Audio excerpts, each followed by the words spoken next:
Hi అండి. అందరూ ఎలా ఉన్నారు? ఈరోజు మీకు ఒక చిన్న హాస్య కథను చెప్పబోతున్నానండి. మేము చదువుకున్న రోజుల్లో మా పుస్తకంలో ఉన్న ఒక చిన్న కథ అండి.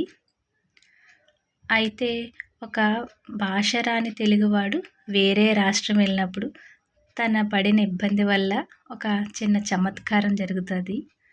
దాని గురించేనండి ఇప్పుడు నేను చెప్పబోతున్నాను. అనగనగా ఒక వ్యక్తి మద్రాస్ వెళ్తాడండి. అయితే అతనికి చాలా ఆకలేస్తుంది. ఏదో దగ్గరలో ఒక హోటల్ కనిపిస్తుంది.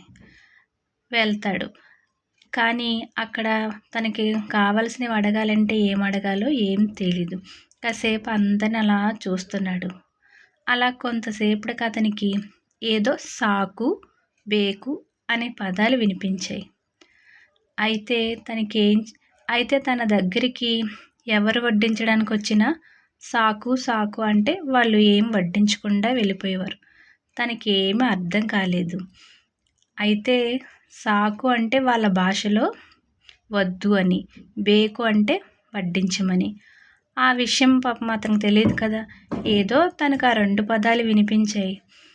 సాకు అంటే వడ్డించమని అనుకొని అతను వచ్చినప్పుడల్లా అలా అంటే వడ్డించకుండా వెళ్ళిపోతున్నాడు. ఆకలి చూస్తే చాలా వేసేస్తుంది.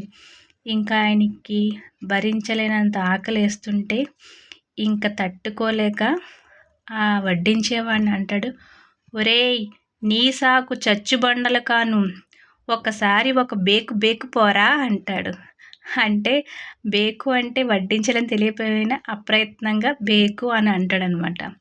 అందువల్ల అప్పుడు అతనికి వడ్డిస్తాడు.